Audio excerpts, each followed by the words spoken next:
I want to welcome to the program Brian Bouffard. He earned his law degree at Duke University Law School. Former Navy JAG officer, practices in Fort Worth, Texas, just to the north of us here. Criminal and military defense counsel who travels all over the world representing service members facing court-martial. Brian, welcome back to the Voice of Texas. Chris, good morning. Thanks for having me.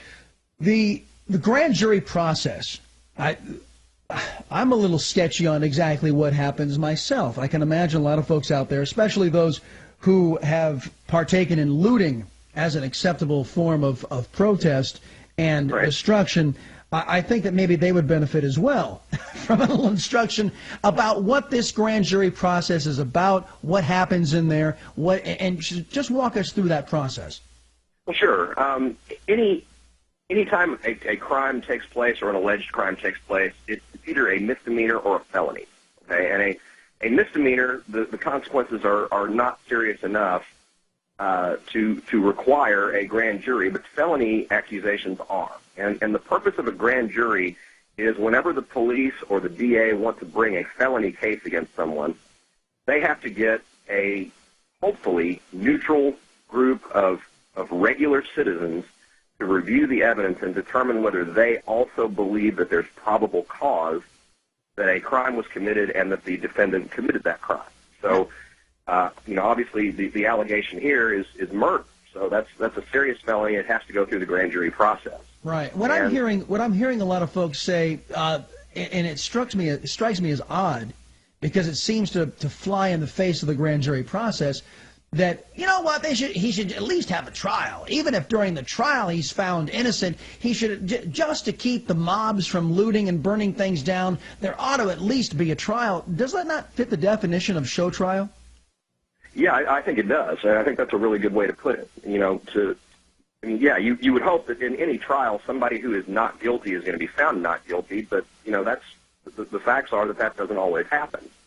So, you want all the checks and balances available and used properly, and hopefully this grand jury is going to do that. And not only that, but why go through the expense, and trials are expensive, if it's not warranted, if there's sufficient evidence that it basically says this guy did not commit murder, we know he did not commit murder, but we should save the taxpayers the expense. But from what I'm hearing from the activists on the ground, and I'm being kind by calling them activists, a lot of people would refer to them as thugs, trying to use strong-arm thuggery to force the taxpayers to fund a show trial to ruin this man's life, and his only crime, if the evidence bears out like we're hearing, his only crime was doing his duty.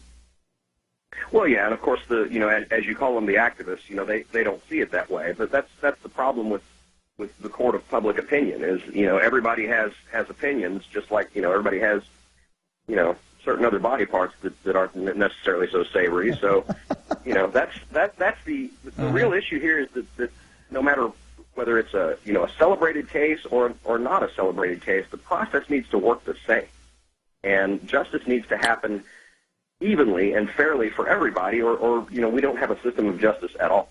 I agree. Brian Bouffard, my guest right now. He is a former Navy JAG officer, travels worldwide, helping service members facing court-martial, trying to clue us in on what the process is for the grand jury. So let's just say, for argument's sake, I'm expecting the ruling today. It could be pushed into the weekend. Hopefully people will be, maybe that's the rationale. They want to announce it over a weekend when people are, busy partaking in other things. Although that seems kind of counterintuitive. Well, nobody's ever accused these protesters of having jobs anyway. But look, you would think, I guess it doesn't matter when they're going to announce it. They're going to be fireworks. At least that's what they're trying to imply anyway. Right. So let's just say, for argument's sake, they come out and it is as advertised. And this man was confronting a belligerent, a violent individual who had done physical damage to the police officer, had tried to reach for the police officer's gun at one point. And the officer was just doing his duty, and the grand jury finds that.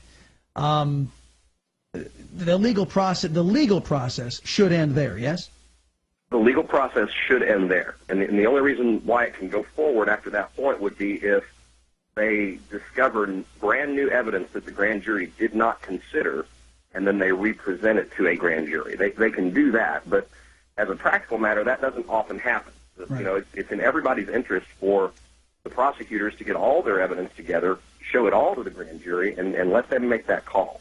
All right, Brian Bouffard, he earned his law degree from Duke University School of Law, former Navy JAG officer. Brian, if they want to go out and find out more information about what it is you do, where can the folks go? Absolutely. My website is jagdefender.com for my military practice, and like you said, I travel worldwide doing military courts-martial and defending our service members, and I also do criminal defense here, mostly in Tarrant County, but all over Texas. Right on, right on. Well, thanks. First off, happy Thanksgiving to you and your family. Thanks for the legal expertise here on The Voice of Texas. You too, Chris. Thanks so much. Take care.